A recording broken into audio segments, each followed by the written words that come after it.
दिल्ली के एक सरकारी स्कूल में रोज एक बच्चा गायब हो जाता है। बच्चों के माता पिता तो क्या, स्कूल के सभी स्टाफ तक को पता नहीं चल पाता कि बच्चे कैसे गायब हो जाते हैं। ये बात शहर में आग की तरह फैल गई और प्रशासन हरकत में आ गया। शहर की पुलिस अपने काम में लग गई, लेकिन उसे भी कोई सुराग नहीं मिला। दिन पर दिन प्रशासन का दबाव पुलिस पर बढ़ता ही जा रहा था। शहर के सारे अधिकारी परेशान हो गए।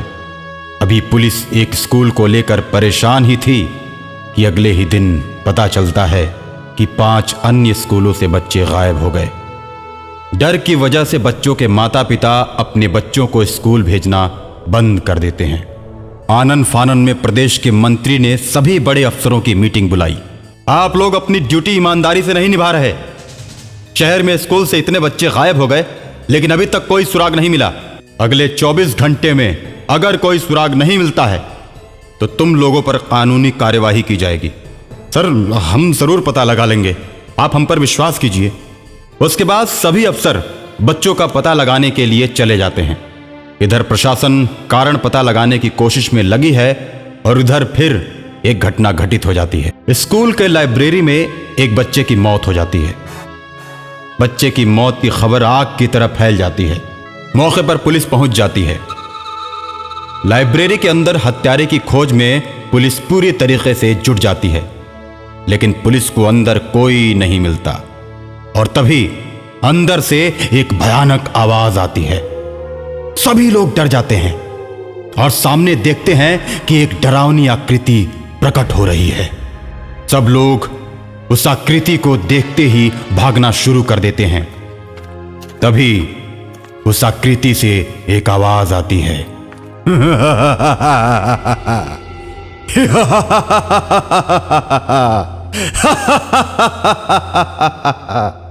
कहां भाग रहे हो तुम लोग? हाँ, रुक जाओ, नहीं तो मैं अभी सबको मार दूंगा। सभी लोग रुक जाते हैं, धीरे धीरे पीछे मुड़ते हैं और भूत की तरफ मुंह करके खड़े हो जाते हैं। मैं लाइब्रेरी का भूत हूं। लाइब्रेरी में किताब पढ़ते ही मेरी मौत हो गई थी। मेरे दोस्तों ने ही मुझे मार दिया था। इसीलिए जो भी लाइब्रेरी में पढ़ने आता है, मैं उसमें से किसी एक को मार देता हूं। तुम लोग कुछ भी कर लो, लेकिन मौत का ये सिलसिला कभी भी रुकने वाला नहीं है।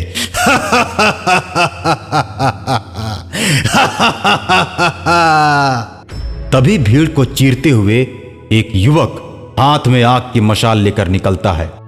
तुमने मेरे दोस्त को मारा है ना, और आज मैं तुमको मार दूंगा। और जैसे ही भूत को मारने के लिए रामू आगे बढ़ता है, भूत सबके सामने उसको पकड़ के चीर देता है और साथ में लेकर गायब हो जाता है। अगले दिन रामू सकुशल अपने घर पहुंचता है। मम्मी पापा उसको देखकर आश्चर्य में पड़ जाते हैं।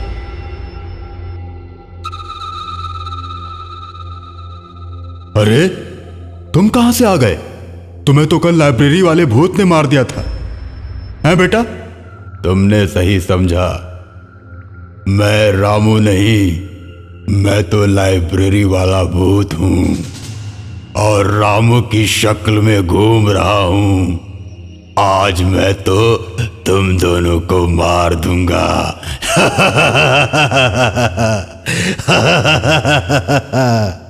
हे भूत, हम लोगों के बच्चों को तो तुमने मार ही डाला। हम लोगों ने क्या गलती की है? अरे, हम सबको छोड़ दो।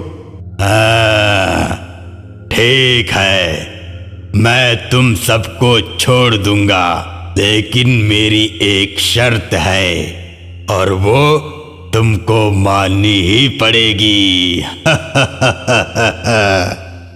मैं तुम्हारे ही यहां रहूंगा, लेकिन ये बात किसी को पता नहीं चलनी चाहिए।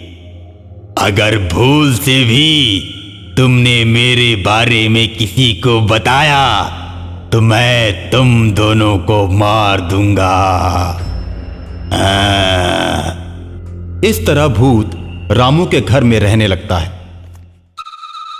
दिन भर घर में रहता और शाम होते ही लाइब्रेरी में पहुंच जाता। स्कूल की सभी लाइब्रेरी भूतिया हो गई थी, इसलिए सभी स्कूल खुलते थे, लेकिन उनकी लाइब्रेरी हमेशा के लिए बंद रहती थी। चारों तरफ दहशत इतनी थी कि कोई भी डर की वजह से लाइब्रेरी की तरफ नहीं जाता था।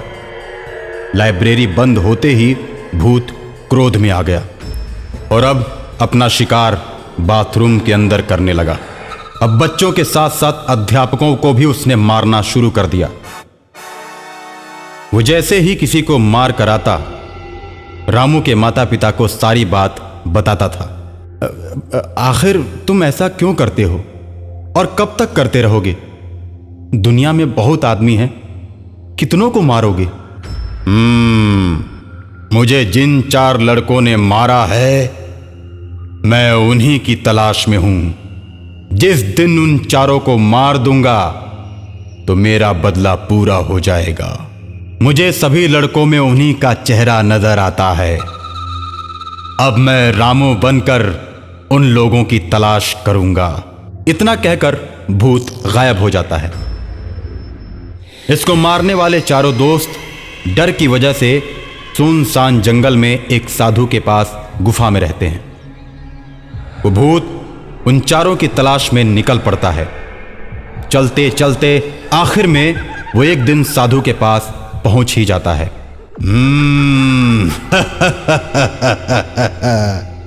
इस सुनसान जंगल में अकेले क्या करते हो बाबा? कहाँ रहते हो? क्या खाते पीते हो? जरा हमको भी तो बताओ।